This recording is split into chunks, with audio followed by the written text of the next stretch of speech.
What's up, heathens? How y'all doing? I'm the Godless Engineer, and normally I'm criticizing or critically analyzing apologist claims to give you the best arguments and information so that you can stand up and use your voice. But today we are talking with Elliot, Elliot Saxon. Sorry, I just saw your name up there. I didn't want to Um, name drop you if you didn't want that. Elliot Saxon from or Saxton from Brave New History. And I have Elliot linked all down below, but I will let Elliot here tell you kind of about his channel and what he does over there. So, Elliot, you want to introduce yourself?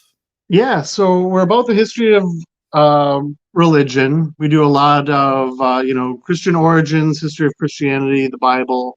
Lately, the Quran, about the idea of Gnostic influences on the Quran and Islam. So I collaborate a lot with another YouTuber named Gnostic Quran, and we've been working on that. And interviews with scholars and other people with ideas, and sometimes just speculation and parallelomania. So it's Brave New History, and history of religion, especially Christianity. Awesome. Well, like I said, if you like what Elliot is putting down in this interview today, I do have his channel linked down below, so you can check him out there. Now, today we're getting into the topic of whether or not Jesus existed. And just from the outset, because there was a little bit of pushback on my Facebook posts of what kind of Jesus we're talking about. And I'm assuming that you're an atheist, right? Well, I kind of consider myself like igtheist, right? If you're Okay. familiar with the term. So I'm not. It's kind of like, well, what are we? What do you mean when you say God, right? Right. So there's what's the guy's name? Messianic Manic. He has a YouTube channel Yeah. that's pretty popular. Kind of along those lines. Okay.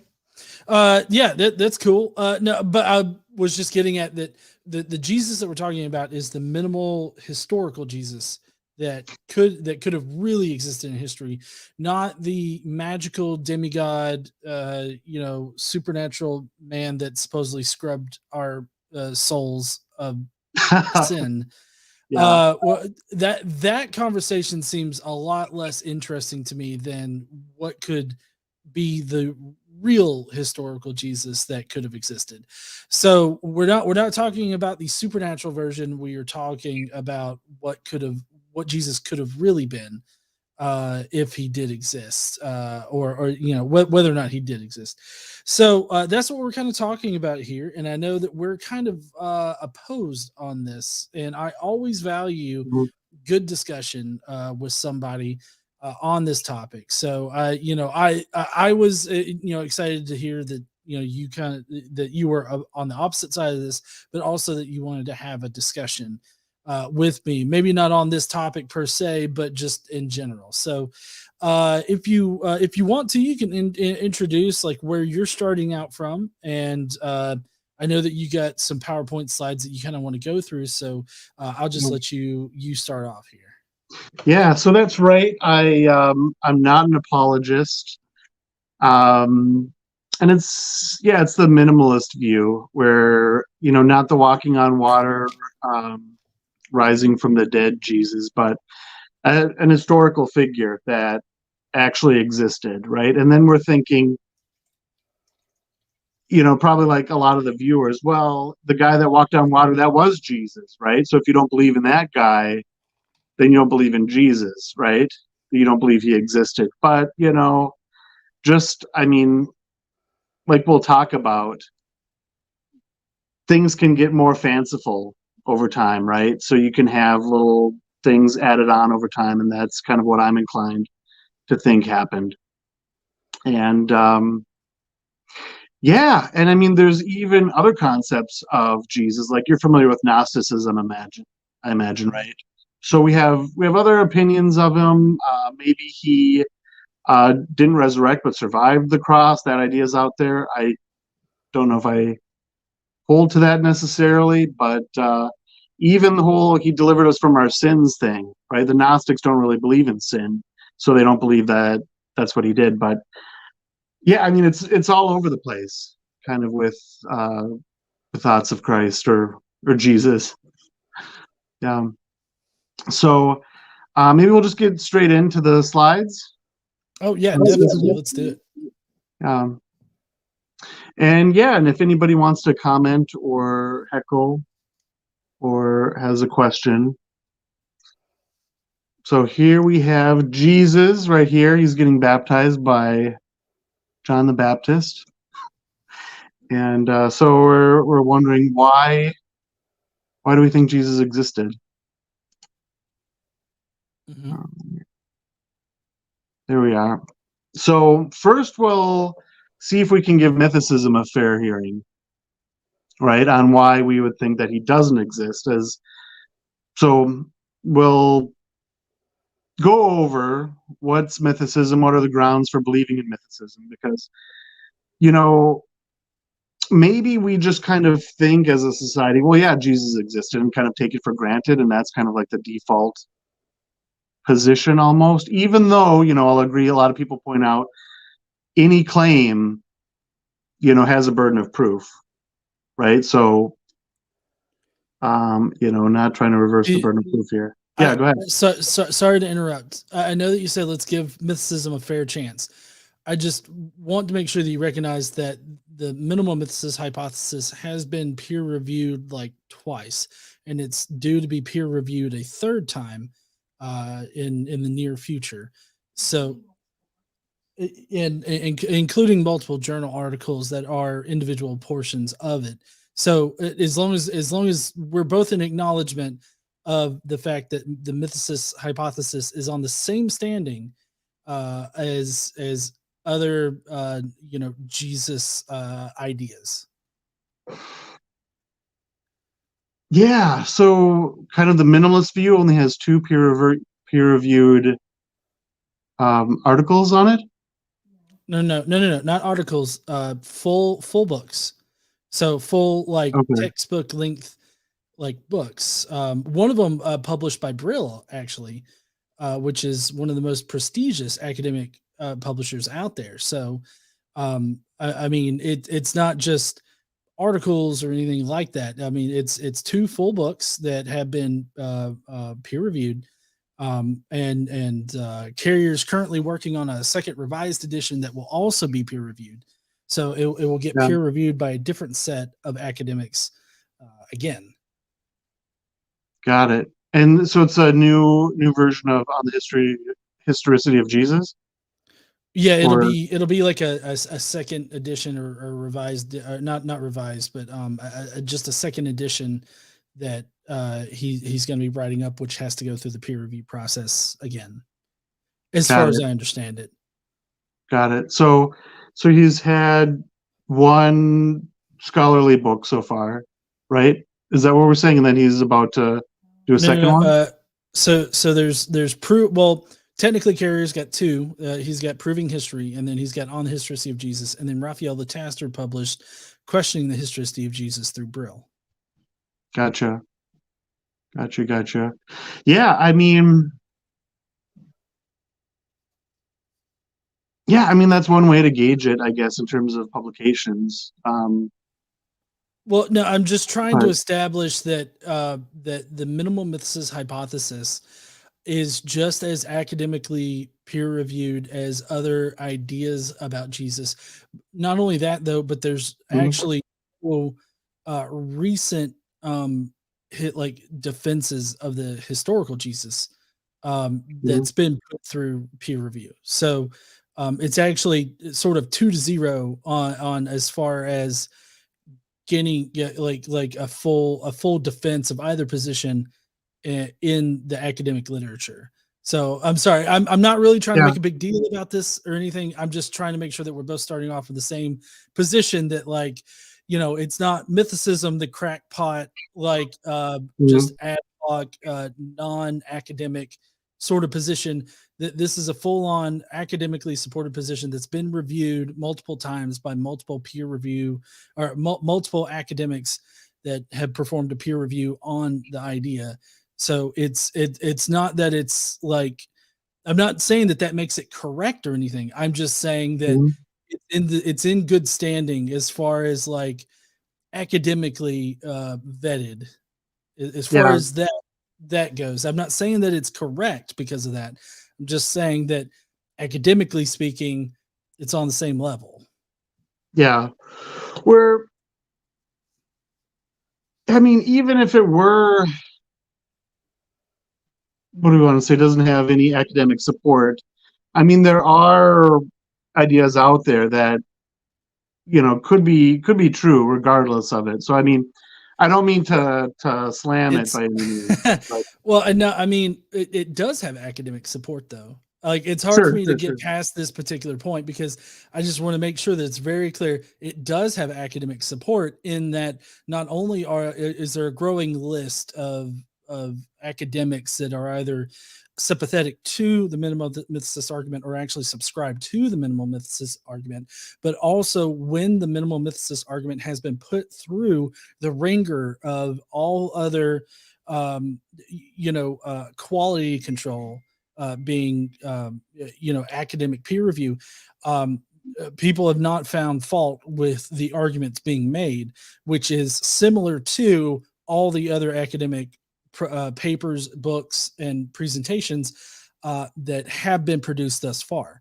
So it's on the same level academically as all of these other, but it maybe doesn't have the support that other Mhm. ideas do, but as far as from an academic metric, it is on the same level as other ideas. Gotcha. Yeah, and yeah, along the same lines, I know it's often lamented among ethicists that nobody really defends the historicity position, right? In terms of academic publications, it's always just like, well, I mean, nobody believes that, right? And so there's no real, I don't know, that's it's not really talked about, probably because I don't know, maybe the religious are kind of a bit offended by it, but Well, yeah. I mean, I have my own ideas about why they won't honestly address the position, and maybe we can get to that a bit later. Mhm. But yeah, so far there are not that like there's no academically peer reviewed full defenses of the historicity of Jesus. There's there's like peer reviewed defenses of certain portions of the argument, but there's not like a full on like there's no way you can go out there and get like a full on monograph or even a journal article that actually purports to defend the historicity of Jesus. It's only responding to certain portions or reviewing uh, uh, either Lataster's book or Carrier's book. Sure. Yeah, absolutely. Okay, so So yeah, I'm sorry, I'll let yeah, you no, continue with no, the yeah, you presentation. can definitely interject. I mean, when I say let's give it a fair hearing, I don't mean to say what do we want to say that that's a slam against it. Just to make sure we're um, what do we want to say, kind of giving it its due, right? So we're not unfair to what's being claimed. Okay, yep, So that's fine. yeah, so um, a big mythicist claim, and you can kind of come in here, is that there's a lack of reliable contemporary evidence for Jesus, and a lot of it is after his death, and gospel writers, we don't have any reason to believe they had any uh, contact with Jesus, and John probably quite, or at least John as we have it today, probably quite late.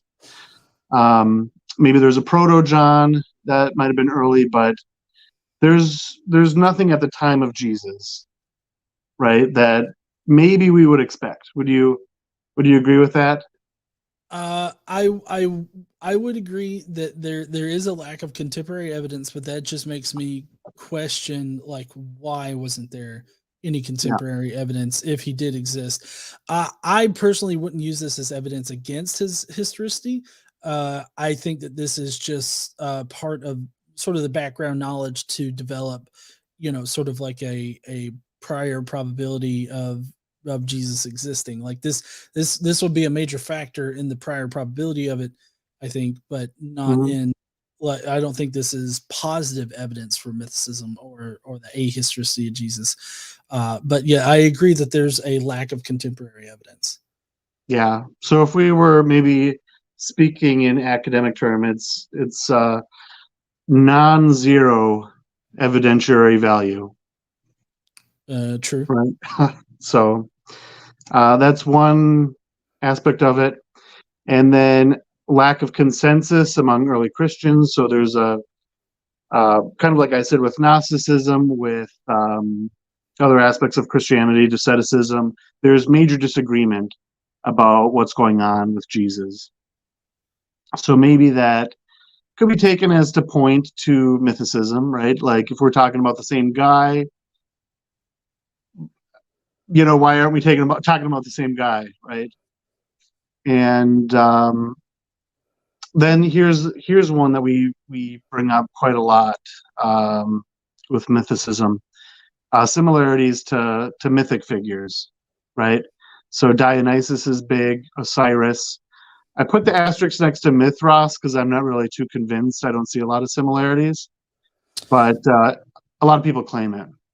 Well, yeah, I get that a lot of people claim them, but if we're talking about minimal mythicism, I do believe that Mithras is one that's there's one that's a lot of people use, but there's no real connection to it. The best one I would say out of this list here would be Osiris for comparing, but I believe Dionysus isn't too half bad of a comparison.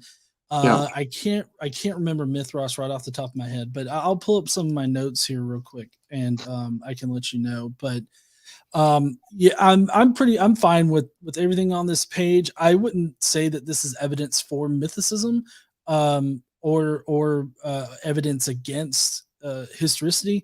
I think that this Mhm. is still just kind of part of our background information. Like, yeah, they're the Christians and the early Jewish Christians, the first ones, were heavily divided on Christ, what he was supposed to do, and what he's considered to have done. So, I mean, yeah, it was pretty wide and varied. The similarities, I would also say, doesn't prove like either historical or a historicity. Mhm. I think that it's an interesting note, part of our background information that can help us form a prior probability, like the fact that Jesus shares a lot, and I mean a lot of parallel traits as with other Mhm. mystery religions deities.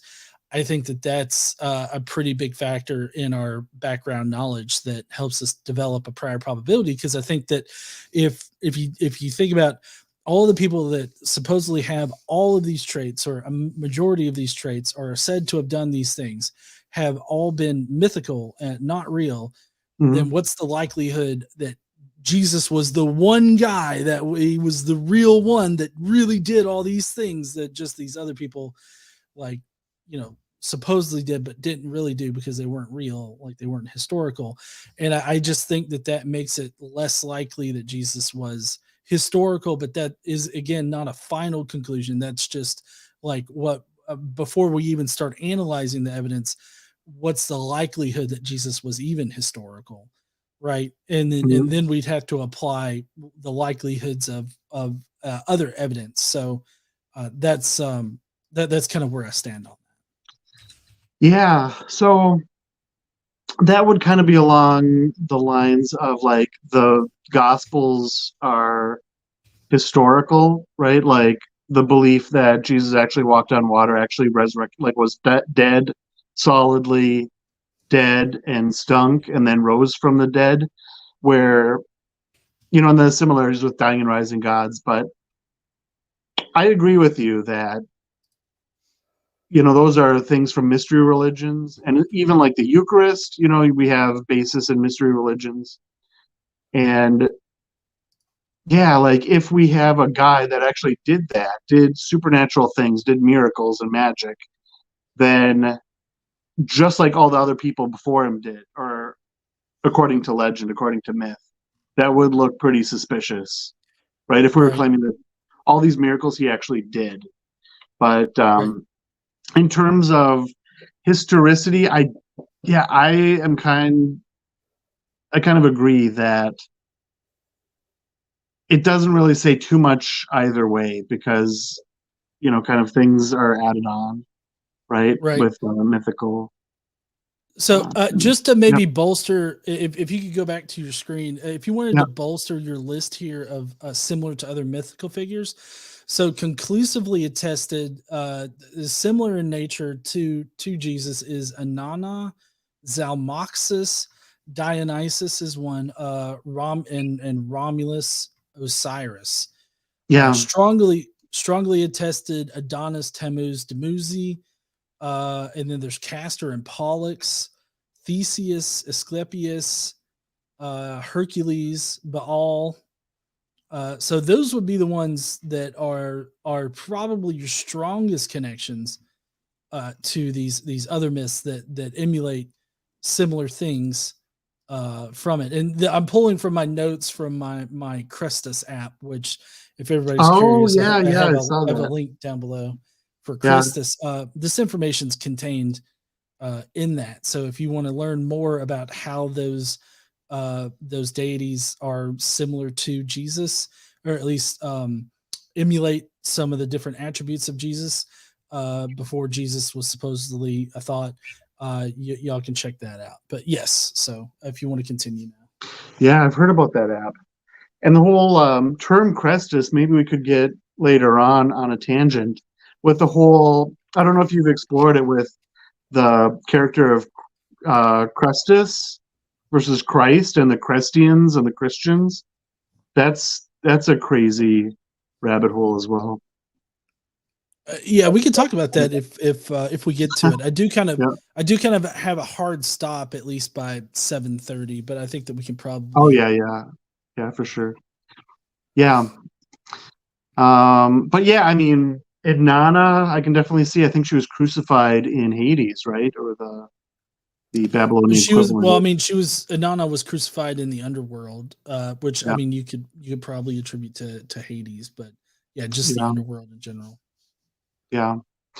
And here's another thing, which I think, we mentioned Carrie. I don't know if he would put much stock in this with the inconsistencies with the Gospels, right? So there's big Well, I mean, inconsistencies.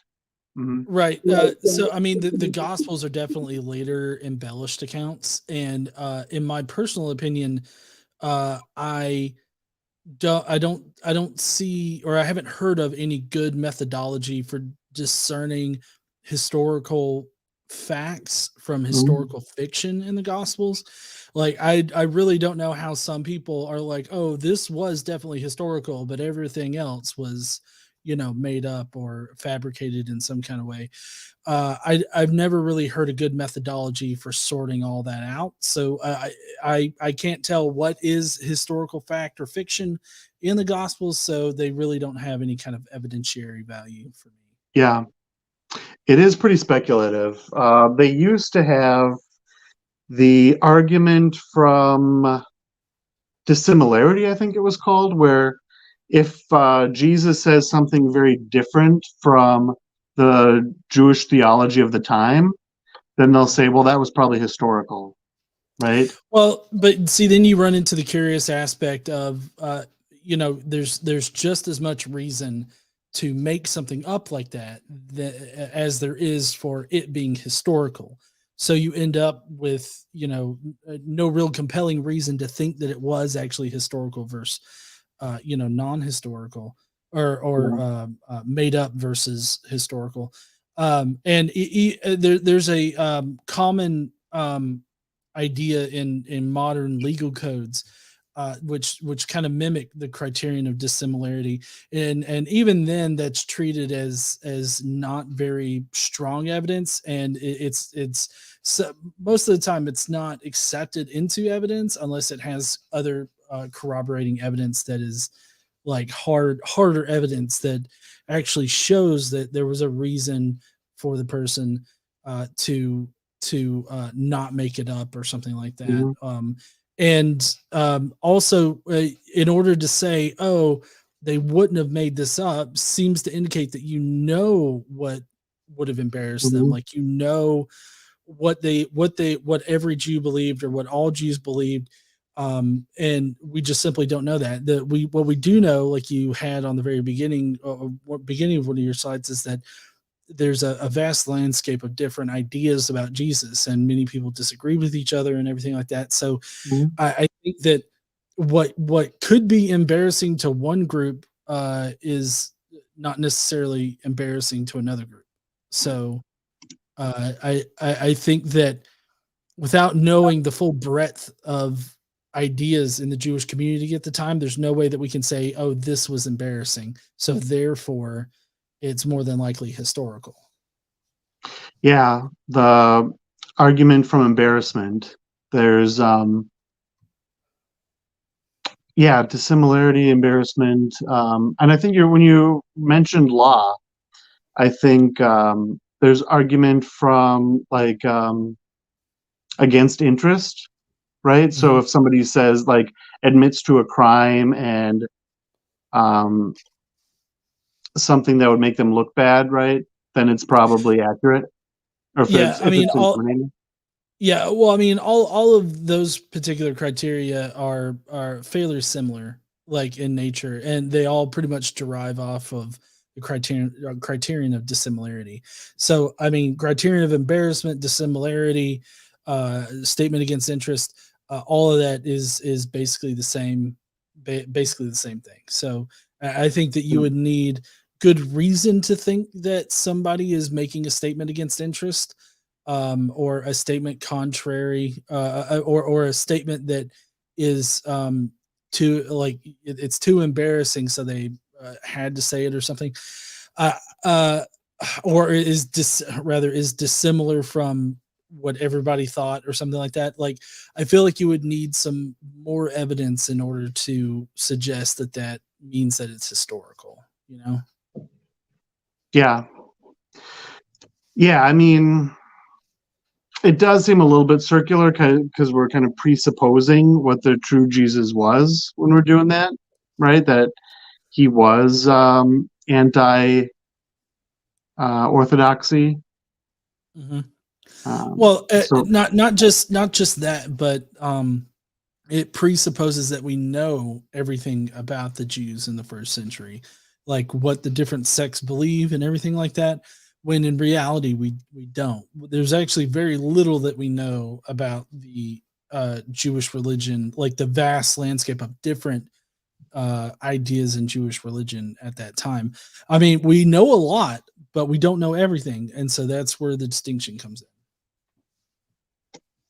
yeah, absolutely. So here, my there we go.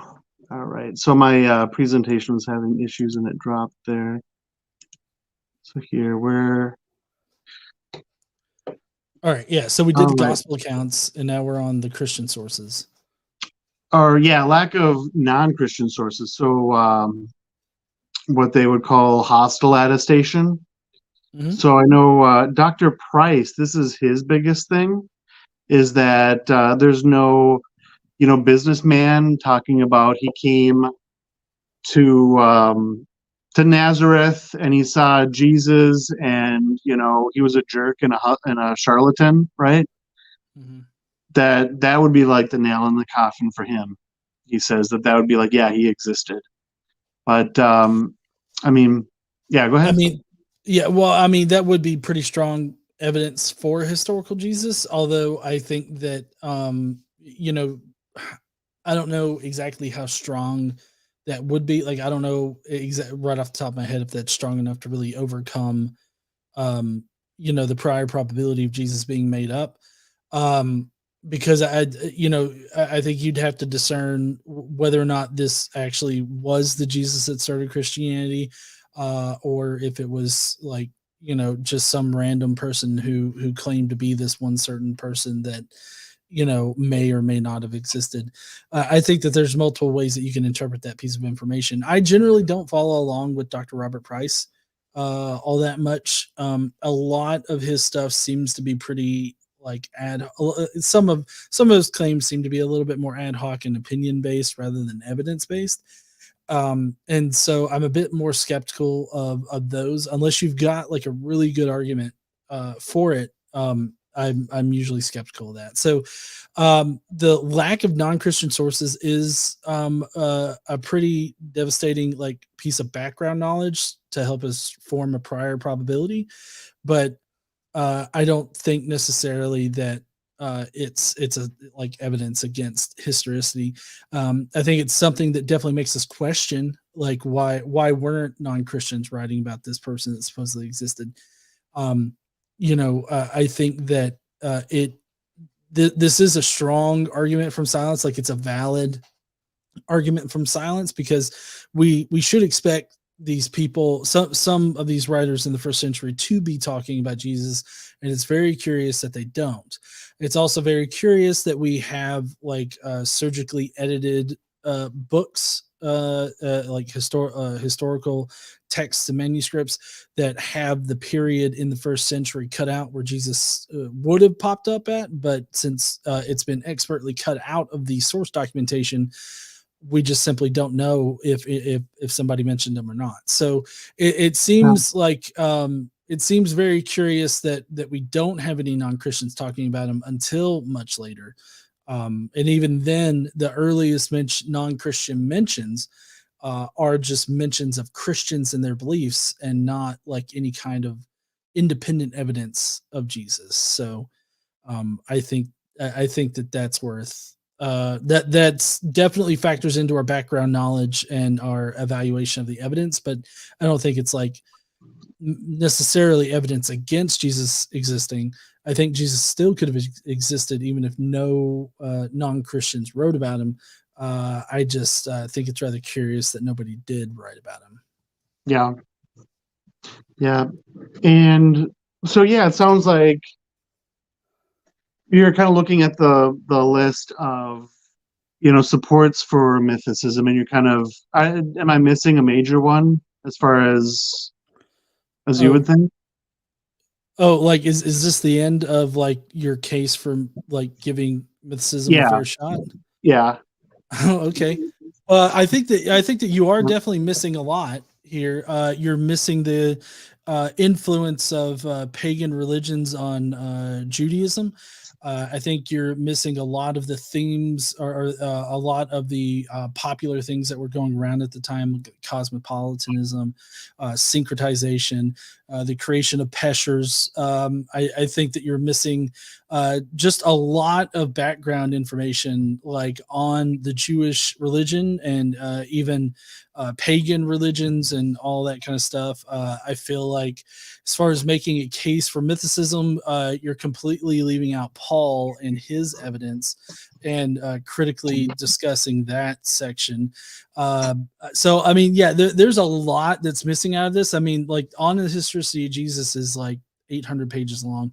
And then the quest, let's see, the quest or questioning the historicity of Jesus by Raphael Ataster is about 500 pages long, which analyzes like not all Dr. Ehrman's quote unquote defense of the historical Jesus and did Jesus exist, but he also analyzes the minimal mythicist position as well.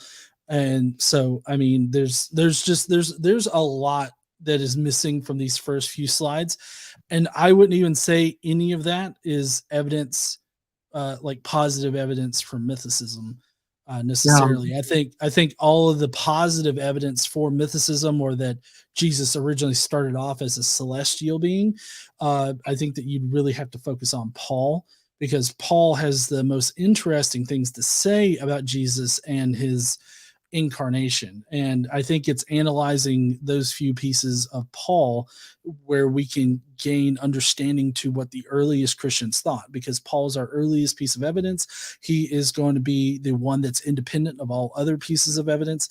And so he is the only one that can really give us insight into what the earliest Christians believed.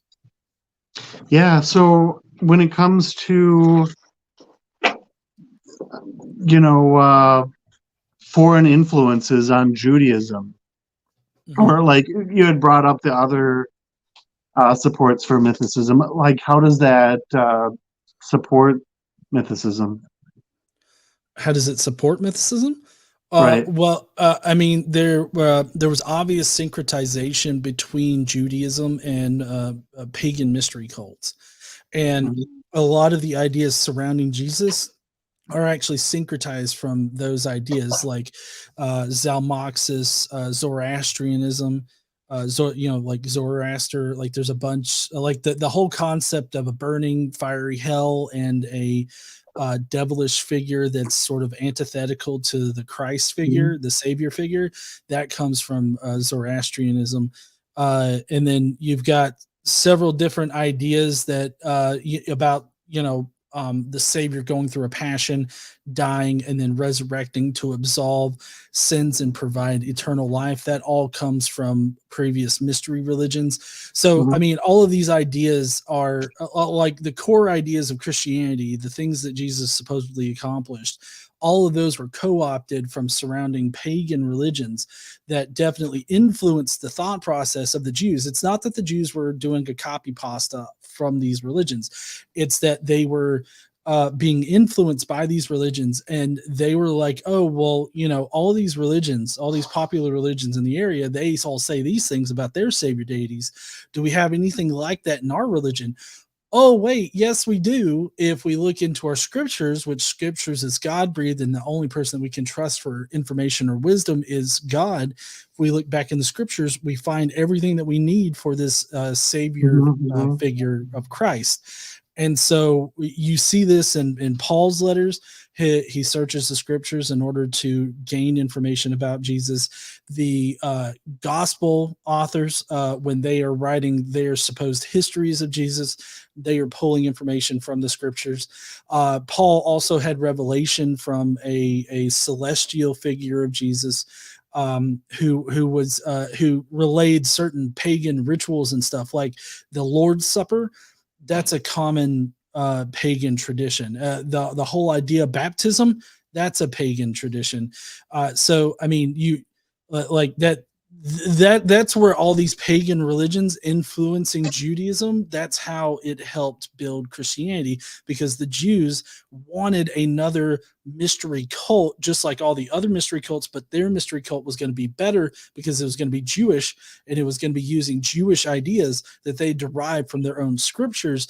And so that made it easy for the Jews to accept Christianity, to make that transition from Christianity to or from Judaism to Christianity, because all of this information was already established in Judaism. So it was just a simple couple of concepts away from becoming Christianity. And we see Mhm. this later on in the Talmud, when they develop this whole idea of a two Messiah theology. And that's where one Messiah is to suffer and die, and another Messiah is to come and resurrect the first Messiah. The commonly called the Messiah ben Joseph and the Messiah ben David, I believe is what they were called.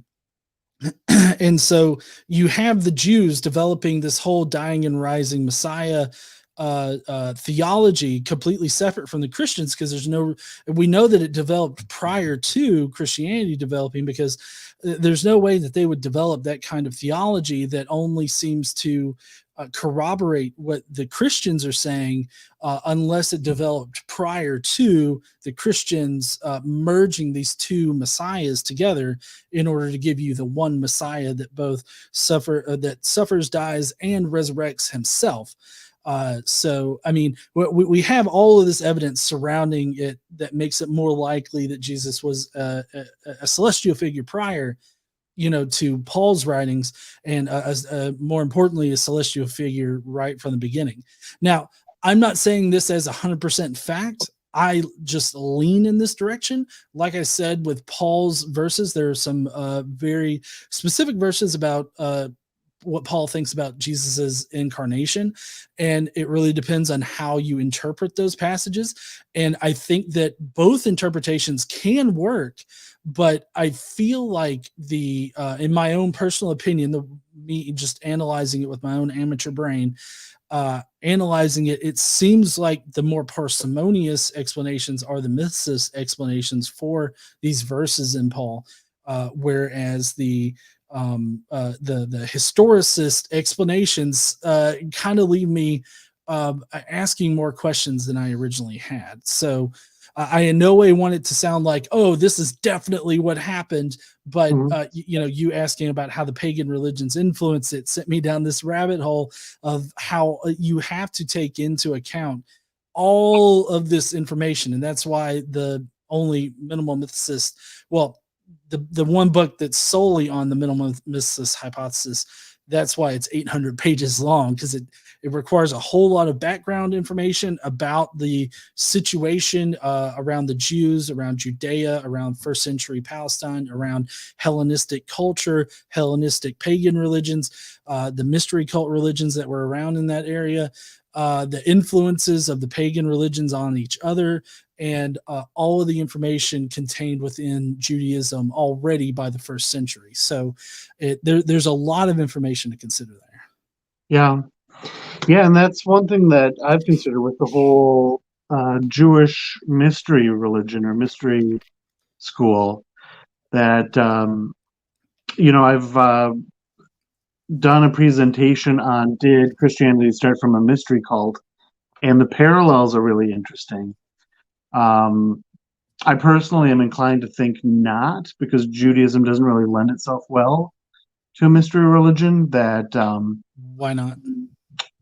so the rituals are well known, even though they're done in hiding, right? The what's the opening up the Holy of Holies every year? What's that called? Is that Yom Kippur? I'm not sure. But so I I mean, don't. even though say again.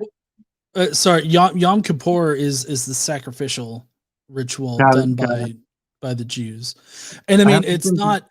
it's not just the rituals. I mean, like I pointed out some pagan rituals, but Mhm, I feel like you're expecting like a one-to-one of like mystery cult stuff matching to the Judaism stuff, but that's not how it would be. It would be like the structure of mystery cults. I mean, in Paul's letters, you have him talking about how, there's these the uninitiated get taught one thing and the public gets mhm, taught another thing.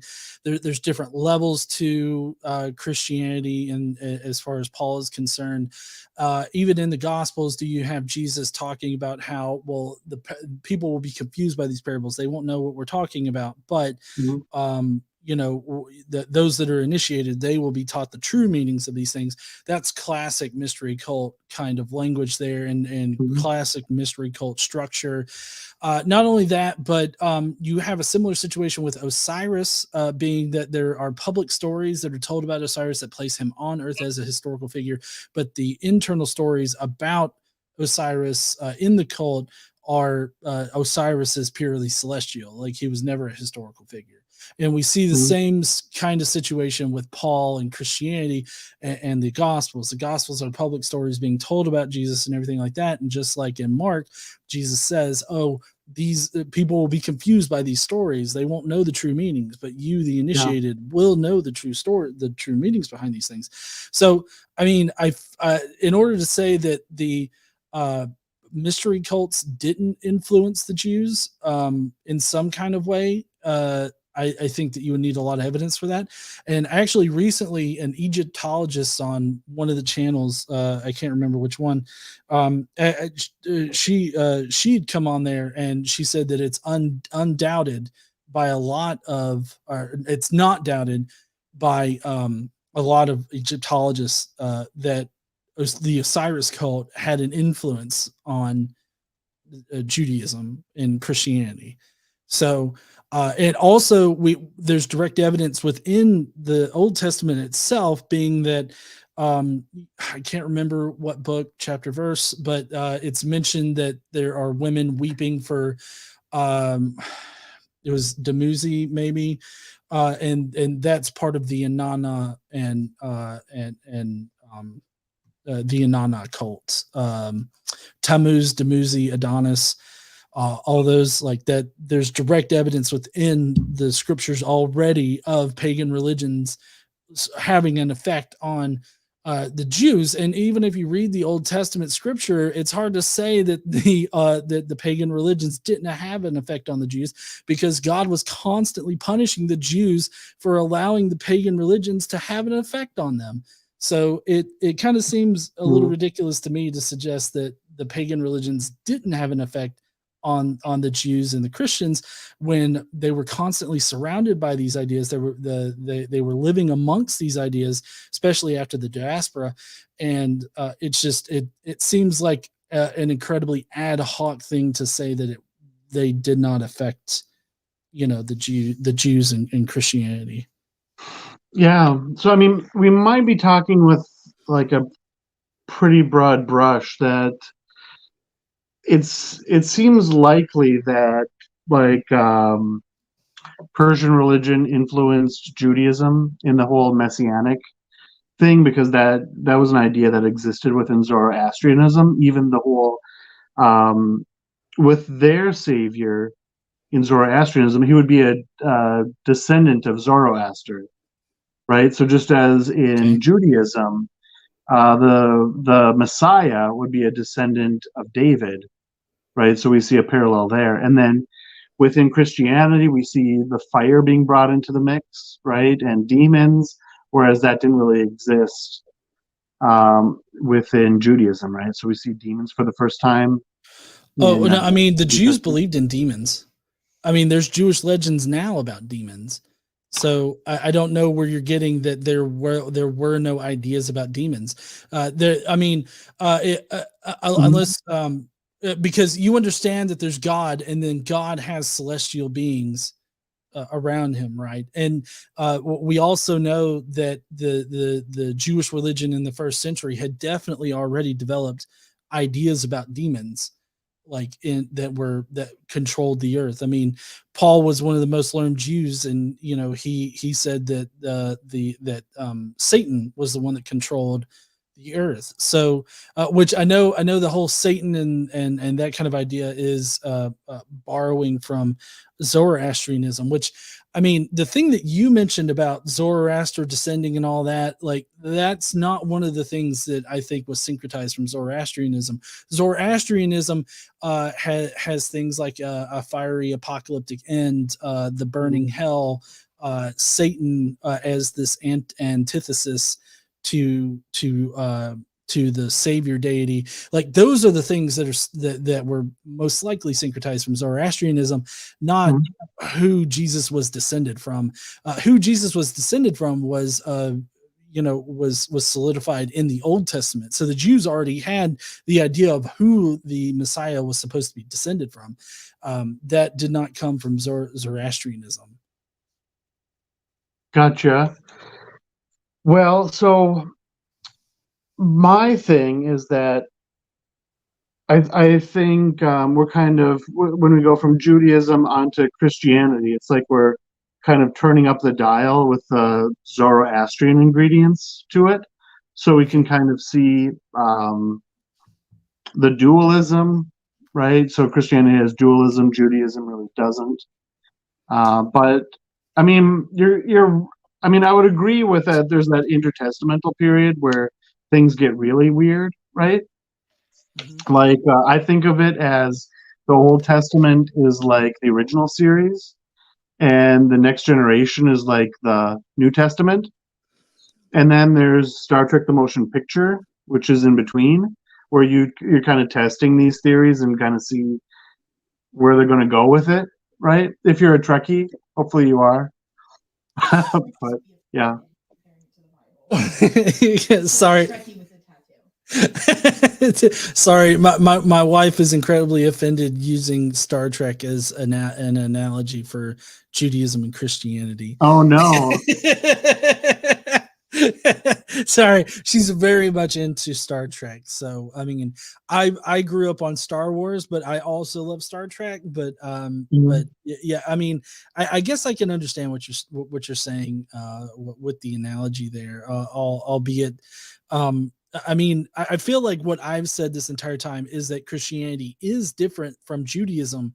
It's just different because people were influenced by pagan religions that changed Judaism to be more like a mystery cult, or to overcome these pagan religions that Yeah. they were living amongst. So Yeah. I mean, yeah, we're cranking everything up a notch. So we're more Platonic, right? Whereas you might be familiar with Russell Gomerkin. He's arguing that Timaeus is influences Genesis, and we kind of see that with Christianity, right? We're increasingly Platonic with it, but yeah, I mean, it's kind of like we need to separate Christianity from Jesus a little bit when we talk about historicity. Like nobody would really think that.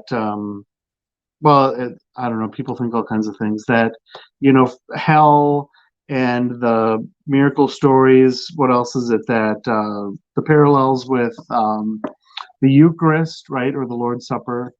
That those are things that are maybe like tacked on, or maybe part of Christianity, part of Christian doctrine, but not really part of the historical Christ. Those things come later, right? really, that's But interesting to hear, because most of the time when people appeal to a historical Jesus, they say that the Lord's Supper or the Last Supper is one of the mhm. known things to have happened. So it's interesting that you don't consider that to be a historical event. So not in terms. So it may or may not have been. It is interesting that it's attested to in all the Gospels. No, So that's really that's not all something. that interesting. Well, All the I don't gospel. know. Like, I mean, in terms of So some. hold No. on. Let me start again. So Mark's gospel is the first one to relay this whole Last Supper idea, but the Last Supper idea most likely started with Paul, given that he was given a revelation from Jesus about the Lord's Supper, which is a Mhm, communal meal, and is actually a common practice amongst other mystery cults and pagan religions, and all this other stuff, to have this mhm, communal meal that's representative of your Savior. And so it all started with Paul. Paul received a mhm, vision from a celestial Jesus about the Lord's Supper, and how you were supposed to do, like the actual mechanics of the Lord's Supper, what it represents, and everything mhm. like that. And then the later Gospels reworked that into a historical meal called the Last Supper. And so the fact, and you say that it's weird that all four Gospels relay the Last Supper, but in reality, it's just one Gospel that has the Last Supper, and that's Mark's Gospel. All the other Gospels copy off of Mark's Gospel, or at least are influenced by ideas created by Mark's Gospel. And so it's really just Mark's Gospel that lays the groundwork for that whole idea. Yeah, I would agree that they all know Mark, and yeah, and that they find their origin in the epistles. Um, and yeah, I mean, really, the Gospels. I mean, we would say, maybe there's like a sayings gospel that appears early, or like that's where a Q source comes from, is with like an early source, maybe along the same time as the epistles, or early Pauline. Yeah, go ahead. Sorry, I typically don't like using fabricated sources as evidence. So I would totally reject the Q document as being a real source or having any kind Yeah, of information. yeah, I I'm mean, conflicted on it myself, but I'm not.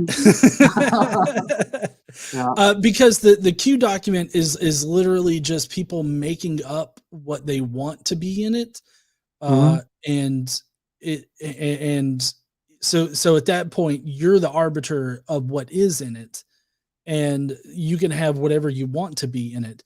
And there's different reconstructions of what the Q gospel would have contained. Some people say that it's only sayings of Jesus, mhm, and that's not true, because the you know the earliest reconstruction of the Q document actually has whole passages of it in there, whole passages of Jesus, like more narrative story is what I mean to say, of it. So, I mean, the fact that we don't actually have a Q document and there's no real good reason to think that there was ever a Q document leads me in the direction of it's just no reason to even consider the Q document. So yeah, I'm not in any kind of favor of using the Q document nor the M or the L documents. I try not to use ad hoc fabricated evidence to support, any arguments that I might have. Yeah. So yeah, to back up, yeah, I think that the Gospels kind of use as a primary source. I mean, and maybe you could argue the only source, the Pauline epistles, the early epistles like Galatians, First Thessalonians, maybe Hebrews, which maybe Paul may or may not have written. Well, Probably I don't. don't. I think Hebrews was written by a community contemporary with Paul, but maybe not necessarily Paul. It could have been from within Paul's own community. I'm not sure, but I don't think Paul wrote it. And that's just my amateur analysis of the current evidence. But as far as the Gospels being based on Paul's work, I totally agree with that. There's there's really strong evidence that leans me in a direction of more likely than not that Paul's writings influenced Mark's gospel. And then, of course, Mark's gospel was used by all the other gospels, either directly or indirectly. So, I mean, it definitely comes down to just Paul as the primary source for everything that we know about Jesus as far as what could be historical about Jesus. So I feel like any kind of historical analysis of Jesus should probably start and end with Paul. I don't lend any kind of credence to the Gospels whatsoever. Gotcha. Yeah, and with the Q document, you had said like you're firmly, on the idea that the Q document doesn't exist. Yeah. I mean, it doesn't. It's hypothesized. Yeah, well, I mean, not anymore, I guess. Yeah. Or maybe we're getting to not. that. Yeah. I mean, not just not anymore. It Mhm. seems to never have. At least we don't have any kind of document that actually represents it. We have scholarly reconstructions of what they think was in it, but even then, that's just a bunch of scholars getting together and pulling shit out of their ass until they all agree that this is all the shit that was, around at the time about Jesus. The fact, see, one of the important things and why I sway away from the Q document is that with like the New Testament Gospels, we know that Mark was used by the other Gospels, like especially Matthew and Luke. John at least knew Luke, if not all three other Gospels. And the reason why we know this is because we actually have the documents. We can actually compare and contrast those documents. We can also compare and contrast how those documents changed over time because we have those documents. We don't have the Q document. And there's nothing that suggests that the Q document ever existed. So it's not that it once existed and now it isn't. It doesn't exist. It was only ever hypothesized, and it's just because people didn't think, oh well, Luke could have copied from both Mark and Matthew, which seems to be what happened. Yeah. So there is a document of, if you've heard of Papias. Yeah. By chance, so he compiled a bunch of sayings of Jesus. So it's hypothesized that was a Q dot, or the tradition of the sayings of Jesus that became Papias, or what was it? Do you recall when Papias lived and was writing all this down? No, I mean he's where is he? 3rd century? No, he's 2nd century, but also like everything else that Papias wrote is doubted by critical historians. Like even people I vehemently disagree with. Dr. Bart Ehrman, he doesn't believe a word that Papias says, and or at least he thinks that you should be super critical of what Papias says. I mean, Papias claims that there's like a a pre-Greek mark that was written in Hebrew, and there's no evidence whatsoever to suggest that there was a Hebrew mark written before the Greek mark. So, or not Mark, Matthew. So Papias is known to just pass off hearsay claims as fact and evidence. Like, for instance, do you know what Papias says about Judas? No. No. Papias claims that Judas, because of his betrayal of Christ, bloated to the width of a street, had maggots spill out of his dick, and then he exploded. So Yeah, and like he passes this off as like historical fact here. Like he yeah, normally like he talks about things as if they're history when it's really just hearsay.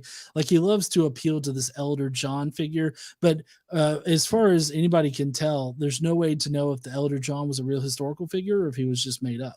So it seems to me like Papias is not the best person to appeal to, just because of how his proclivity to just either pass on made up shit or make up shit himself. yeah, yeah. That's interesting, but yeah, I've always heard that. Well, I mean, I've heard that as a defense of Q, that he was said to have written the. I forget the name of the book, but it essentially Q, or sounds a lot like Q. Well, even so, let's say that he does reliably relate that to us, right? How do you know what's in it? The only thing we really know is what was described to be in it was sayings of Jesus.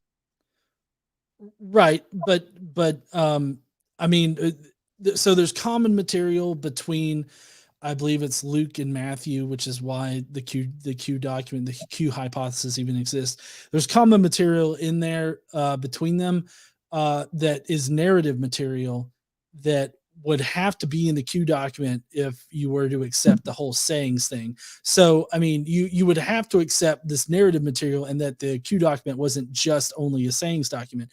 But even so, the fact that we don't have the Q document, we don't have any quotations from the Q document, and we don't have anybody directly referencing the Q document, that means that the Q document is just a sort of vapor sort of evidence. Like it seems to just be made up for the convenience of saying, oh, here's another possible like eyewitness account that everything was based on. So it's historical or something.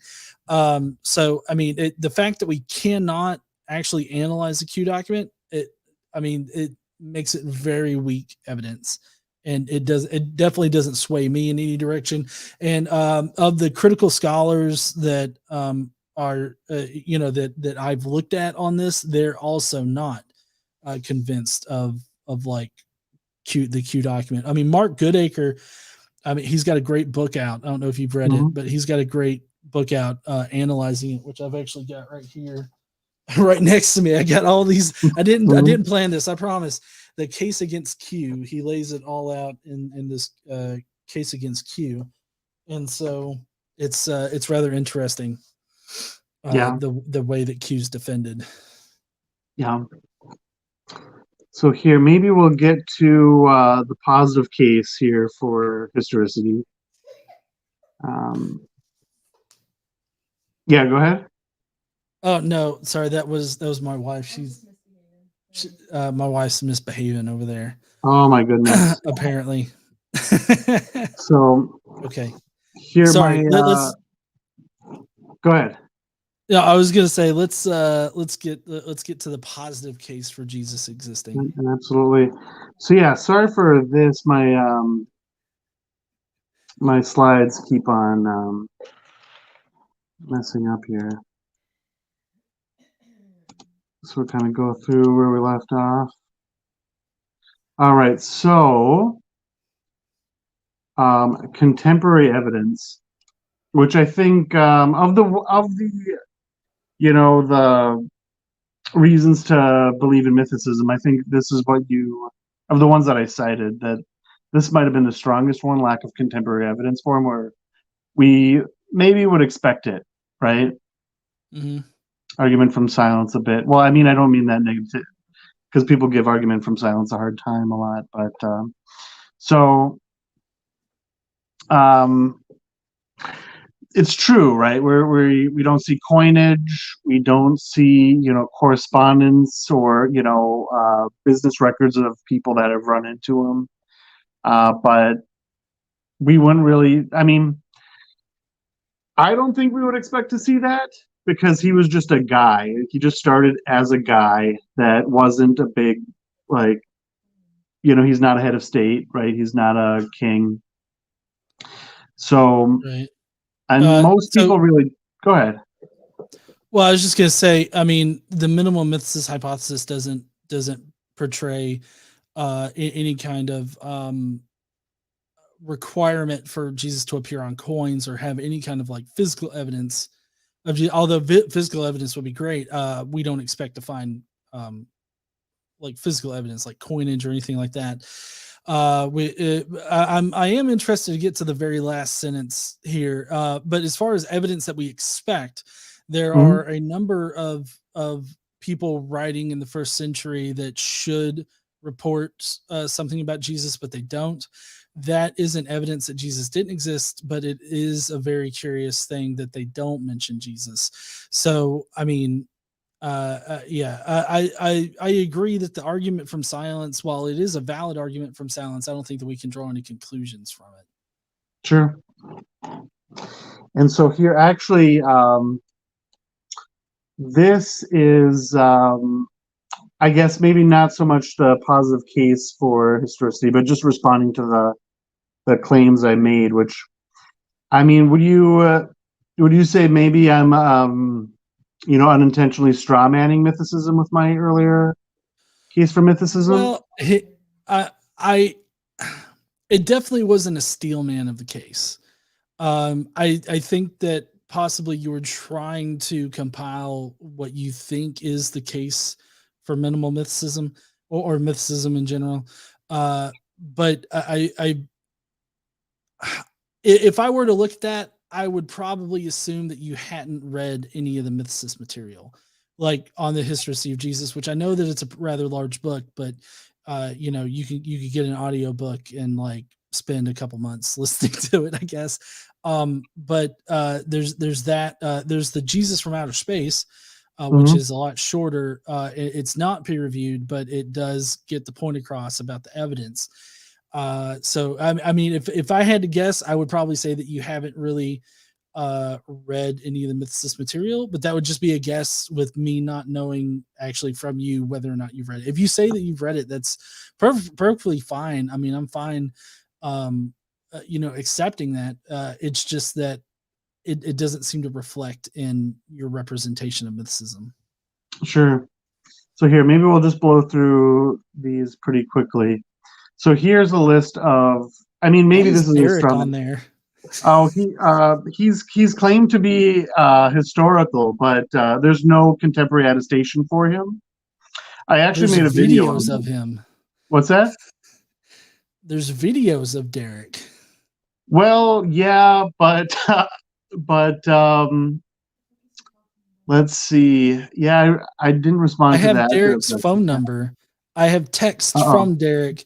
I have Well, video evidence from the other Derek's phone with both Derek and other Derek like singing a song to a friend of mine. I mean, I have loads of evidence for Derek. well, I'm not going to say anything about, a personal relationship argument that, you have a personal relationship with him. And, I'm not going to, that's not what I'm trying to say. No. I have Um, fucking pictures of him. Like well, that's not so all of the representations that you have on the screen right yeah, now are like yeah, paintings and like representations of an individual way after the fact. yeah, That's a literal picture captured from the light reflecting off of Derek the object. yeah, So it's hard. Like I feel like this picture right here is definitely like a straw man or a false analogy because you're trying to compare modern technology to some fuck painting. Like I don't know who these other figures are. Like it to these paintings that people could obviously embellish upon. You know, There you like go. that's a picture taken from a cannon. The rest of these were painted with like, you know, pigments made up of flower petals. Like it's obviously different. Well, I can understand why you think that. I actually have a video on the historicity of Derek. If you Oh, want to okay. watch it, maybe that'll change your mind. I doubt it. Um, but uh, but yeah, I think it kind of comes down. I'm a Derek Lambert mythicist myself, so you know. Well, But okay. So just right from here, I feel like you're not taking any of this seriously now. no, no, Like I mean, no, beforehand, it I'm seemed just like maybe you were just a little uninformed, but at this point, you kind of sound like you're making fun of the mythicist position. Like you're making fun of a academically peer-reviewed position that may not be the popular one, but it is an academically peer-reviewed position. And you just seem to be making fun of it at this point. So I don't understand why I should continue to take this conversation seriously at this point. sure, fair enough. I was just trying to make a joke, but I didn't mean it to like be offensive or whatnot. But so I just yeah, we can move on. But Okay. so here we have different figures like Pythagoras. He's not attested to at the time. Same with Shakespeare. We have Hannibal, Mohammed, Joan of Arc, and Sappho, who was a poet. But yeah, no, I Okay. just wanted to So incorporate humor. what's the how does any of that uh like factor into whether or not Jesus was a historical figure? Yeah, Like so when there's not contemporary attestation, so let's say they're not attested to until after their life, right? We don't have any of their works. They didn't write any. Um, they didn't write anything themselves, but it's just later on that sorry, we see them described. sorry. Sorry, my wife is really concerned about the Shakespeare that you said, Yeah, because I mean, so honey, that there are some people that doubt whether or not Shakespeare wrote his plays.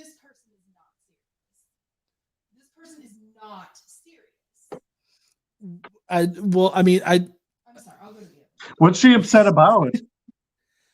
well, the whole, well, the Shake, well, the whole idea of Shakespeare not being like not having contemporary evidence, because I mean, we do have evidence of Shakespeare in that he wrote plays, and I get that there are some people that don't think that Shakespeare wrote his plays, but I mean, Well, I mean, that's where the thing comes in that he didn't write them. Like he made, or most people would agree that he made the play, right? But like if he penned it himself, right? And we have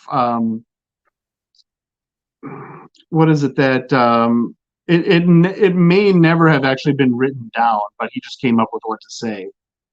Now I'm not like an authority obviously on Shakespeare. It's just that's the analogy to Jesus, that well, he was an but actor. but do you recognize that the way that you're contextualizing all that is not the minimal mythicist argument against Jesus? How do you figure? I mean, like, Because it's at no point did I say that the lack of contemporary evidence for Jesus is evidence against his existence. Like I said, that it makes me wonder, it's very curious, and it's part of our background information, but it's not positive evidence towards mythicism. That but it I would, just okay, so it'd be evidence against historicity, or no. no? No, Okay. it's a 50 shot. Jesus could be historical or he could not be historical. The lack of contemporary evidence does not affect that particular weight. Sorry, I didn't mean to remove that. It Yeah. doesn't affect it. So it has no effect on the outcome. All right. Yeah, I mean, yeah, we can go with that. I mean, that's what I'm Mhm. going to go with. So if you want to faithfully represent the mythicist side or the mythicist argument, or at least even from a historicist point of view, shore up your own arguments. If you were to come at me in this in a debate, all I have to say is that's not the argument that I made. And your entire point is just destroyed because you're Mhm. arguing literally against a straw man that you're putting up that I'm not even arguing about. So it means nothing as far as the discussion goes. So even if it's just to shore up your arguments for historical Jesus, I would cut this out completely because it has no bearing on the discussion at all. All right, fair enough. And then we'll talk about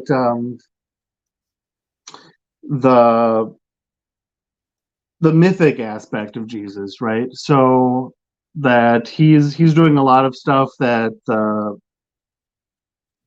the mystery school figures did, right? He's rising from the dead. He's doing a lot of this crazy stuff, walking on water, where we could kind of say that he's maybe one upping Moses, right? Where he's able to cause If we're people to walk on.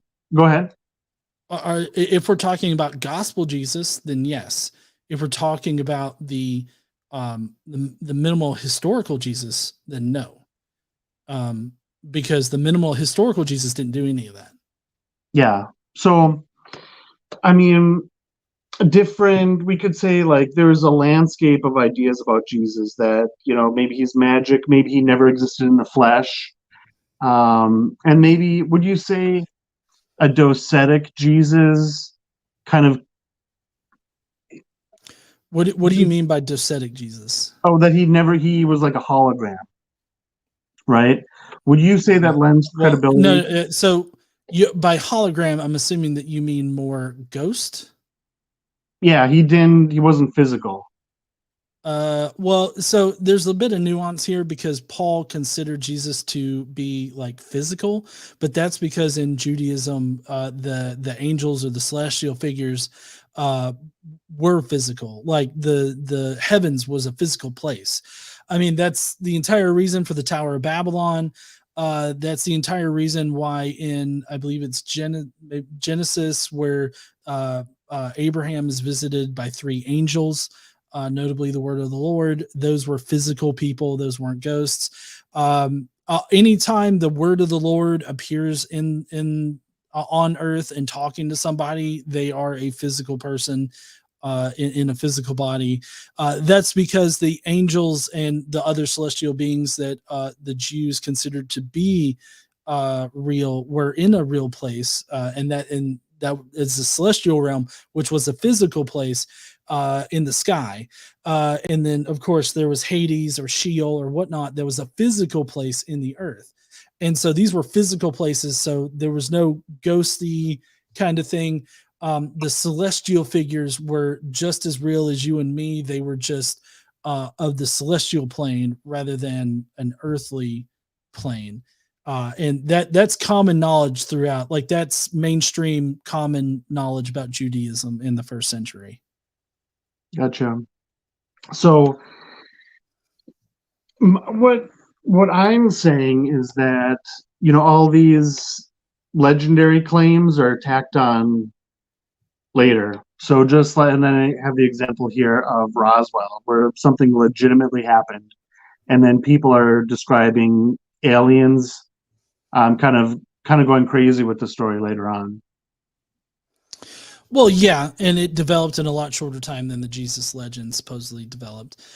So, I mean, I don't understand Mhm. what this has to do with it. I mean, this seems to be an argument against like the Gospels uh, in a way. I guess maybe you're meaning that there's a historical core to the Gospels, but even so, like we didn't know what the historical core to the Roswell UFO stuff was until declassified documents were released.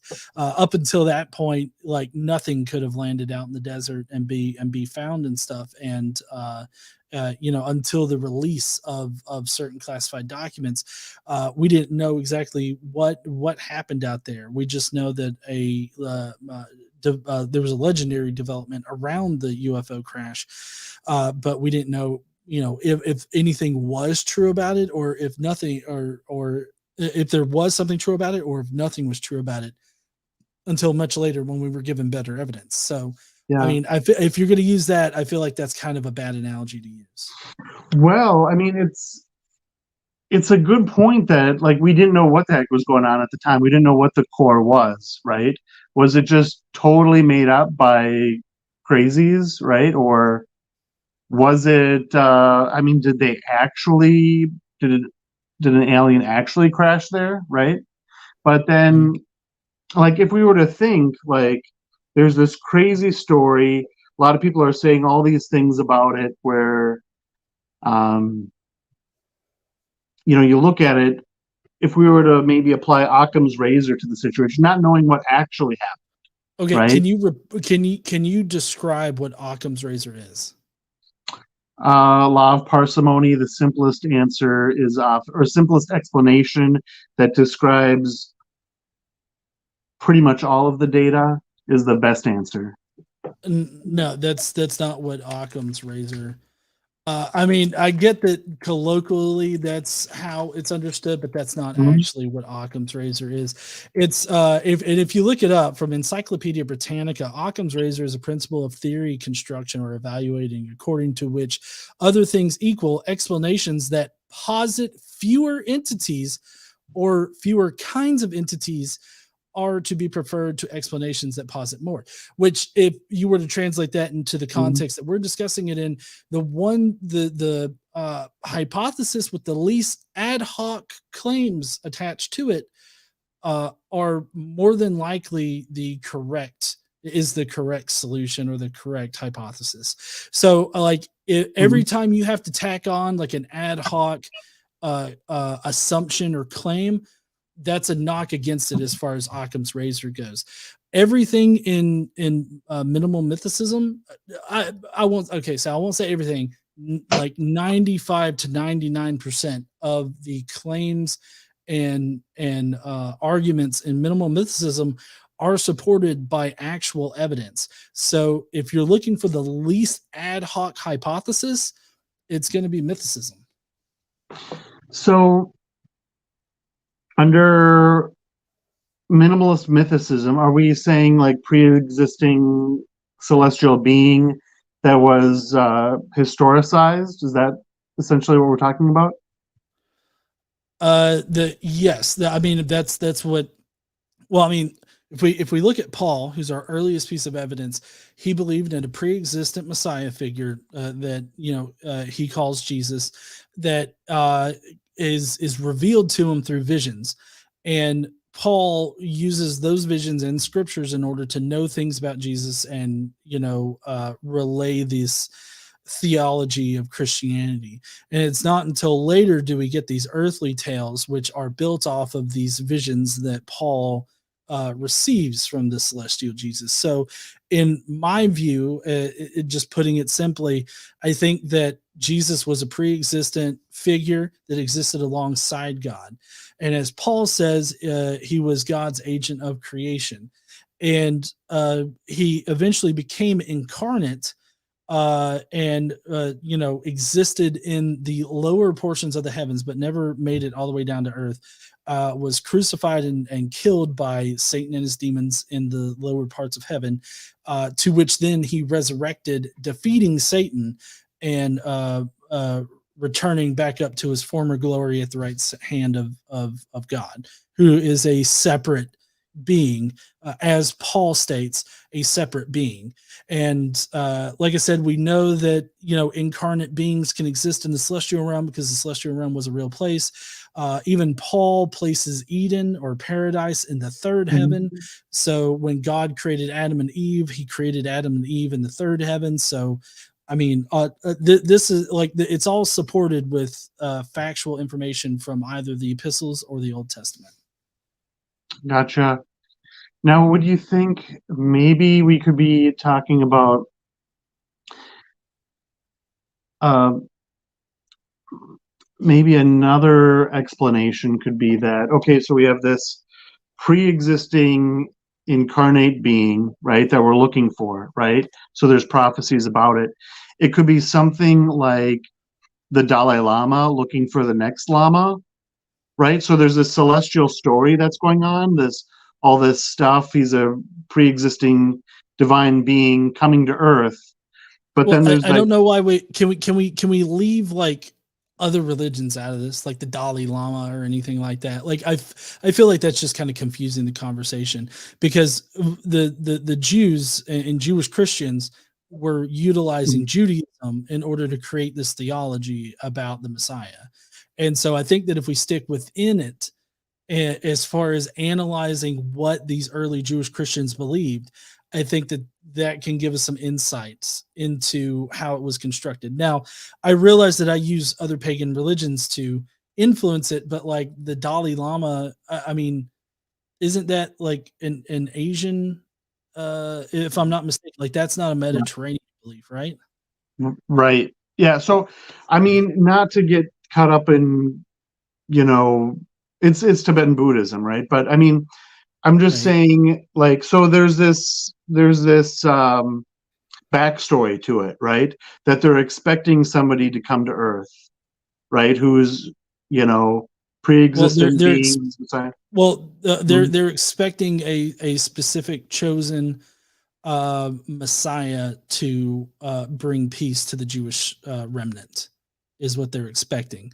Um, and so they don't exactly know what form that's supposed to come in, and so that's why you have the varying ideas of who the Messiah is supposed to be. Yeah, I mean, for me, I would expect them to expect something physical, Okay, right? at what point in what I described wasn't physical? Was not physical. Is it? Did you Well, say? yes. At what point in what I've explained so far, as far as the Messiah or Jesus goes, was not physical? Um, I just assumed you like. So my understanding is that under this view of mythicism, that like the crucifixion happened in the heavens. That uh, Was a physical place, yeah. okay, so it's happening physically, but it's in the heavens. Which is a physical Okay, place. That's a big point okay, here, because that's exactly what we're talking about. It was a physical place. Like if you could build a ladder, which is what the Tower of Babylon was, high enough to reach the lower parts of heaven, you could theoretically stand on the firmament of heaven. That's what they thought. It's crazy. I know. I don't believe it, okay. but that's what they believed. Yeah. So, all right. So, yeah. I mean, that's. I mean, I've always linked physical with the here and now, right? It would happen here, right? Right. That That's not how so the Jews saw it. that Sorry, it go would ahead. just happen in a higher heaven, and just like we wouldn't see it. It would just like Well, I mean, that can you see the almost. firmament? I mean, my point is that no, I mean, we can't see if the firmament is the dome that's covering the earth, or is this layer right above the earth. um how would we see the firmament? You know, I mean, I can't explain to you all of the cosmology of these early Jews, but what I do know is that they considered the firmament to be the start of the heavens, and that the heavens extended from the firmament all the way up to the moon, like Okay, in so in that space there, and then extending past the moon are higher heavens and whatnot. And you even have different ideas about like, well, the planets representing different levels of heaven. There's a whole like Jewish cosmology that's the mainstream. Like you can go and ask somebody like, crap, I can't remember who that the Old Testament scholar is. Dr. Josh likes him a lot. He's done a number of things. Anyways, you can ask any Jewish scholar about the cosmology, or Old Testament scholar rather. You can ask any Old Testament scholar about the cosmology of the Jews. It was a physical place. If you could build a high enough ladder or structure to it, you could literally go to the heavens. But God stopped Gotcha. that once, and there wasn't Yeah. another attempt made, and so it was a physical place. Jesus, I believe, Paul believed that Jesus had a physical body that was incarnated by God, and that all of this happened in the lower heavens, and that's just where it occurred. And I have finer arguments to Yeah. where it explains why I think Paul thought that, but that's essentially what it is. Yeah. I mean, so under this view, so this is all like prophesized beforehand, and it would come to pass, but we like humans would never see it. It would all be something that happens in the heavens, and then like by like visions, we would understand that it happened, and then is that what we're saying? Well, I mean, that's not what we're saying. I mean, that's very obviously what Paul is saying. Okay, that yeah. So Paul is expecting this is never going to happen like here on this plane, that he's going to say this is what happened in the heavens, and we never actually see it where Well, we are. well, I mean, Paul literally says in his epistles that if it were not for apostles like him, nobody Mhm. would know about Jesus.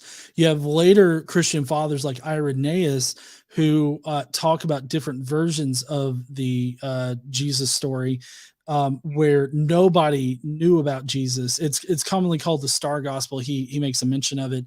Irenaeus talks about the Star Gospel, where Jesus is only known to have accomplished these things because he appears as a star in the sky, and that's how we all know that he cleansed our sins or whatever. There's Aaron Adair actually has a pretty interesting hypothesis about this whole Mhm. star business as far as it's connected to like Revelation and stuff. But there's that, and Irenaeus, more so on Irenaeus, he it, it says with uh, sincere insistence that Christians really believed in a historical Jesus. But the fact that he was even having to say that suggests that there were early Christians that did not consider Jesus to be an earthly figure, but rather some kind of celestial figure. So, I mean, you at all levels of it, you have people that are believing in a revealed Jesus rather than in a Jesus that like walked around on earth and told people that he was the son of God. It was only revealed after his death that he was the Messiah, or that he cleansed sins, or he solves the problem of sin or whatever. Mhm. So I mean, that's what Paul says, that's what early Christians say, and that's what early church fathers indicate by mentioning these things. Gotcha. Yeah, and I've heard the idea that Paul says if it wasn't for him, no one would have ever heard about Jesus. Do you know offhand, or like, would you be able to look it up what verse that is? um let's see, I I mean, don't I know I can probably offhand. Google as well as you can, Yeah. but here, maybe we can just blow through the remaining slides and maybe discuss them at once, just for the sake of time here. Yeah. Um, I know that I've really slowed down your presentation. oh yeah, no worries. So let's see, similarities to other mythical figures. We went over that. Um, so inconsistencies, which is this is probably not your argument, but if you're familiar, Hitchens kind of responds to the errors and inconsistencies thing with, you know, Jesus seems to have been born in Bethlehem, but there's this no, they want to have him born in Bethlehem, but he seems to be born in Nazareth or elsewhere. So there's always these narratives to have him born in Bethlehem. But you'd think, why do you have to have these strange narratives if he wasn't actually, if he, what, I mean, if he was a historical person, or no, if he was fully made up, we would just put him as being born in Bethlehem, that we wouldn't have to have these stories. You probably have a response ready to go for it, I'd imagine, for Hitchens' Well, argument. yeah. So as far as the Nazareth thing goes, which I can just cover real Mm-hmm. quick, there's a lot of different ideas about what is meant by him being called a Nazarene or a Nazorian or anything like that. Mark is the first one to call him that. Paul doesn't really care about where Jesus is from or his birth, so our earliest evidence actually doesn't even mention either Bethlehem or Nazareth. If you really want to go like into the evidence with it, if you but if you look at Matthew's thing and the surrounding academic studies done on it, Isaiah, I believe it's Isaiah 11:1 could have been misinterpreted to mean that Jesus was from Nazareth, but through a bunch of mistranslations and misunderstandings of the verse and whatnot. So that's where that could come from. And there's also plenty of scriptures that we don't have now. So there could have been some scripture with a prophecy that says that Jesus was supposed to come from Nazareth. I believe Mark's gospel doesn't even mention Bethlehem. I believe Mark's gospel just starts out saying he was called the Jesus the Nazorian or Jesus the Nazarite or something like that. And so that doesn't really necessarily mean that he was from Nazareth or whatnot. It could have had a different meaning at the time. Of course, later gospels, they co-opted this into a birthplace for him. And since we do have a direct prophecy about how the Messiah is supposed to be from Bethlehem, these later Christians wanted to make it as amenable as possible to the most amount of people. So they included both places in it for Jesus to be from, and they have to invent these convoluted stories as to how he could have come from both places. But essentially, at least the way that I understand it with my amateur expertise in this area, is that ultimately you can derive both of these supposed birthplaces for Jesus from the Old Testament scriptures in one way or another. So it seems like that's derived from the scriptures. Just like Paul said, everything that we know about Jesus is from the scriptures. That seems to come to fruition in the Gospels. Yeah. So something's going on with the computer isn't the best. So maybe we'll just, and maybe for the sake of time, maybe start to wrap up. Are there any comments, questions, or anything that you can see in the chat? Well, I generally try not to Sure. look at chat too much. I know that the chat has been going a little wild. Jacob B did have a super chat that I did not star, which I should have starred, but maybe I can get to it here. Oh, wait, yeah. Get it up there on the screen for you. How did you determine what the probability could be to conclude he probably existed? What methodology did you use? That's a pretty good question. Yeah. So I kind of think to me, and I mean, I don't know the full case for this until I came on just now. I didn't know the minimalist mythicism. I've never heard the term before, which I guess is how you would do it to make it the most defendable, is just make it the minimalist position, just like the minimal historicity case, right? How do we conclude that he probably existed? That it just, to me, it's the most parsimonious answer. That, I mean, I haven't considered this, that the heavens exist physically and that all this did exist physically. We have Christ in the flesh, but he's in a higher heaven. That it just seems to me like when we talk about religion, when we're talk about just about anything, it's in the here and now. It's affecting us, that we can see it with our eyes, right? That just to say the whole thing is up there, that it's not for us to see, just seems like don't you feel seems that's a weird thing to make up. I don't. Well, it's weird for us, but don't you feel like maybe that's being a little bit anachronistic? forcing this modern expectation on first Well, century Jews and Christians? yeah, I mean, it's weird for modern times, but just like Do you think it would be that weird for the Jews? I do that, their thing is when you have a sign, like so like Tovia Singer says that virgin birth isn't a sign because there's no way to prove that you're a virgin because nobody's seeing you all the time, everything you ever did. So when you're going to have a miracle, it has to be provable, right? And if it's Okay, happening like there's a curtain in the sky and you can't see any of this going on, it's not provable. You can't see it. So I so wouldn't. Go ahead. well, I was just going to ask if the Jews didn't believe in a physical heaven and that things happened in the physical heaven, why is it that Paul believed that Adam and Eve first started out in the heavens, were created in the heavens by God, and then were later cast out? Why is it that in the Old Testament scripture do you have celestial figures like angels and whatnot that would be in the heavens? Why are they depicted, coming down to earth in physical bodies? Wouldn't they be ghosty bodies if it was like you're thinking? Also, why did the Israelites or the Jews, however you want to paint them, why did they build the Tower of Babel? So that they could reach the heavens.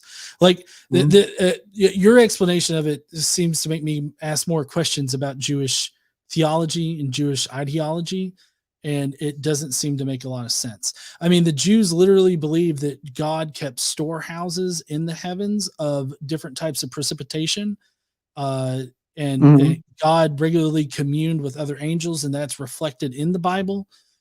So, I mean, it you're I feel like what you're trying to ask me to do is to forego what the Jews say they literally believed in favor of what it seems like you think that they believed, in that they didn't believe in a physical heaven or a physical bodies for God and the angels and everything like that. Like it seems like you're asking me to forego what the Jews are literally telling me they believed for what you're saying that they. Yeah. So I mean, either way, whether it's physical or non-physical, that we would expect, like, if it's all happening up there and that we can't see it, right? That I we would expect to see it, right? Like what Tovia Singer says that it doesn't count as a miracle unless you can see it and it's provable, right? So the we would like, I mean, if we're just going to make up a story, like you're making up a religion right now, that's it seems like an unusual thing to make up that this is all happening in the They, heavens. It'll well, no, Yeah. but you're assuming that they made it up, as in fabricated it. Paul received revelation from Jesus and received revelation from the Scripture, so he wasn't just making it up. He felt like he was getting messages directly from God about it. Right, but I mean we agree that he didn't really, right? No, I mean, I believe that Paul believed that he was. I now is Yeah. objectively, do I think that Paul received messages from God? No, because I don't believe in God. But it doesn't matter what I believe or even what the reality of the situation was. What matters is, what did Paul think about the information that he was getting? And for what we can tell, Paul thought that he was getting revelation from Jesus, and he was Mhm. being revealed information by God through the scriptures. So that's what he was thinking. Regardless of what the objective situation was, that's what Paul was thinking. All right. So I mean let's say we, like, I'll cede you all of that, right? There was a pre-existing church, right, with Peter and James, right? Yeah. And so, like, Paul didn't come up with the idea of Christianity. And, like, there was the contention where he says, no, this is what Jesus is about, right? And so he comes, like, he has a vision and he thinks he knows what Christ is all about. There's an established church that says, no, that's not right. Like, he didn't come to you in a vision, right? And there's the, Um, No, actually, if you look in Galatians 2, what they actually say, or what Paul says, is that he he compares his gospel to the gospel that both Peter and James and them were preaching, and he found no difference between the gospels. Now he had different opinions, like on different aspects of Christianity that differed from James and Peter, but as far as the gospel of Jesus, like the information about Jesus goes, he found no difference in his theology and their theology, which just means that they were interpreting the Old Testament scriptures and had been receiving similar visions as Paul had been receiving. And the conclusions that Paul had come to using the Old Testament scriptures. So, I mean, it's not like I feel like the situation that you're talking about there requires some discussion of nuance and what was actually being disagreed upon. Well, yeah, I mean, they had significant disagreement, right? Like works versus faith, following the law versus not. Right, And which was all their opinion and not something that they attributed to Jesus. so, is there do we have reason to believe that like Peter and James are also getting visions of Jesus? Well, yeah. And, Sorry. Hold on one second. I got the beatus, so I had to take care of that. sure. Yeah, yeah. So in 1 Corinthians 15, somewhere in 3 through 8, the Pauline Creed, he talks about how Jesus revealed himself first to Peter, then to James, and then all these other groups of people. So yes, Paul says that Peter received visions of Jesus. In fact, Paul only considers you to be an apostle of Jesus if you receive visions from Jesus. It's not just, not anybody can be an apostle. It requires having received revelation from Jesus. Gotcha. Okay, so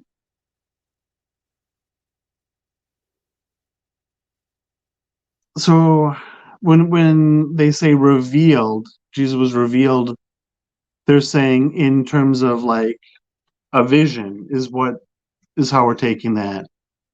Not like seeing with your like, yeah, I mean, Do I think that Jesus physically manifested on earth right in front of Paul? No. I think that the revelation was probably akin to like a hallucination or a dream or something of that nature, which is, a fine explanation for the hallucinations that he claims to have had. okay, so in terms of the development of Christianity, we're saying that there's people like well before Paul that are having visions. Well, not just people, specifically Peter and James. Peter and other apostles. I think James was probably one of them, but Mhm. you've got Peter was probably the first one to receive revelation of this crucified Christ. And then James, who is the brother of Jesus, is like has a different connection to Jesus other than. Well, so that requires understanding the familial language used by Paul and the early Christians, because the word Christian was not like immediately used to describe Mhm. Christians. And it's very curious because in Galatians 1:19, which is what you're referring to, it says brother of the Lord, that James was a brother of the Lord, right? Or the brother of the Lord. And it's curious that he says brother of the Lord and not brother of Jesus, or something similar to that. Because in order for Jesus to become the Lord, he had to die and resurrect. And at that point, he was, given that lordship status. I realize that the Gospels say like different things, like call them different things, but to be the Lord in the context in which Paul is referencing Jesus as Lord, he has to first die and resurrect in order to become the Lord, because prior to that point, he wasn't the Lord. In fact, Paul says that he emptied himself, made himself a lower servant, and then he was later promoted through the death and resurrection into this lordship status. So there's that aspect of it. Also, the way that Paul uses brother, is very convoluted, because the word that he uses for brother could mean either a fictive kinship or a blood relation. So without more information, we're kind of left in the dark as to what Paul could mean. Of course, you could look at how Paul uses this word adelphos in other areas. When he talks about brothers and sisters in Christ, he uses the same word. When he specifically mentions the wives of the apostles, being that the apostles can take a wife, he calls them a sister, using the feminine version of the same word, which in that same sentence, I believe it's in Romans. I can't remember exactly where. Maybe Romans 9:5 is coming up for me right off the top of my head, but that might not be right. But in that same verse, it talks about the brothers of the Lord, but of course using the same nomenclature as he just used for the sisters, or the wives, the believing wives of the apostles. So it kind of seems like at every single turn, we have him using this familial language, and then we have the theology of Paul, being that Paul, thinks that if you're a baptized Christian, then you are part of the family of God, and you are a brother and sister of Christ, or brother and sister of the Lord. So you're adopted into the family of Christ, and therefore they are all family members. So in this particular context, when you say this person is a brother of the Lord, it's really vague as far as what you could mean, because you could mean a blood relative, but you could also mean a fictive kinship. And I don't think that we have enough information to really sway us in one direction or another, even though I think that it's more parsimonious to consider it a fictive kinship, given Paul's theology and Paul's uses elsewhere. Like, I feel like all that information kind of compiles on and leans us in the direction of fictive kinship rather than blood relation. Yeah. Is there anything like, why is James being singled out here as the brother of the Lord? Well, in that particular section, it talks about how Paul was vehemently trying to suggest that he did not get his gospel from anybody. So it's very important for him to record everybody that he came in contact with when he met these other Christians. And so you've got one person, I believe it was Peter, Cephas, who was an apostle. And then you have this other James character who he calls the brother of the Lord. Now, he's differentiating this James character from the higher rank of apostleship. In my opinion, he's differentiating him from a higher rank of apostleship, meaning that he was just a regular Christian. Like, he didn't know who this James was. He just knew that he was a baptized Christian. He was a believing brother of the Lord. So he was part of the family of Christ. And so he's differentiating him that way. And then in Galatians 2, it talks about James the pillar, who is obviously a different James than the one that was referenced in Galatians 1. Well, why is that obvious? Why is it obvious that Galatians 2 mentions James the pillar instead of the other Or James? why is it obvious that they're different characters? Well, there's a lot of academic papers surrounding this, differentiating the two. Essentially, the James the pillar that's mentioned later on is a brother of a different person, rather than the James in Galatians 1 being a brother of the Lord.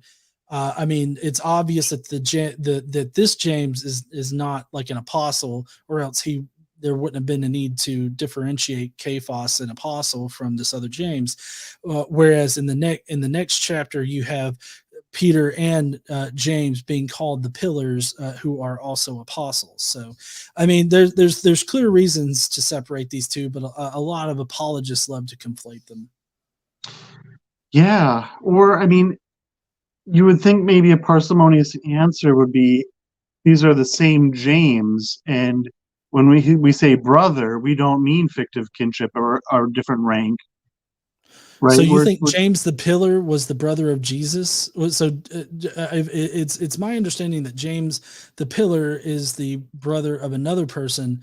I believe John, the son of Zebedee, or something like that. Maybe I know James the pillar is a brother of a different person than brother of Jesus. And the James in Galatians 2 is obviously a different Um, Yeah, there's the Sons of Thunder, but I think it's what John and James that are the Sons of Thunder. yeah, the Um, James. Let's see. There was, yeah. So for God, who was at work in Peter as an apostle to the circumcised, was also at work in me as an apostle to the Gentiles. James, Cephas, and John, those esteemed as pillars, gave me and Barabbas the right hand of fellowship when they recognized me, given the grace given to me. So in this particular part right here, he's identifying this James, Cephas, and John, all being of the same rank, apostle, who were pillars. So, I mean, and it's very obvious that in the previous passage in Galatians 1:19, he was separating Cephas from this other James, who was just a general Christian. That's why they called him the brother of the Lord. So, yeah. yeah, that's interesting. Yeah, I know we have a hard cutoff here in 1 minute. So, um, uh, yeah, I mean that's a lot of the stuff I've never heard of before. So, Well, yeah, if I can implore you, the Jesus from Outer Space, I think that it's available on Kindle for a reasonable price. I would like, that's the place to start with minimal mythicism if you want to read like what the minimal mythicist position is. Um, I would say Jesus from Outer Space is probably a good place to start because it's a quick read on Kindle. It's only $11, and you know, you can get a basic rundown of what the minimal mythicist position is, and you can see what is actually being argued for. And you can see all of the surrounding cultural information and everything that's factored into this idea.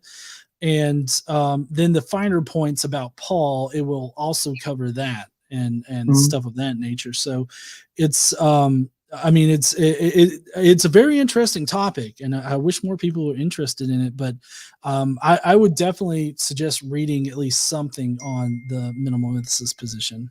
Yeah, no, it'd be good to do because yeah, I feel that we were kind of like talking cross purposes a lot that we didn't really kind of uh, connect Oh, here. But so sorry. but Can you hang on one?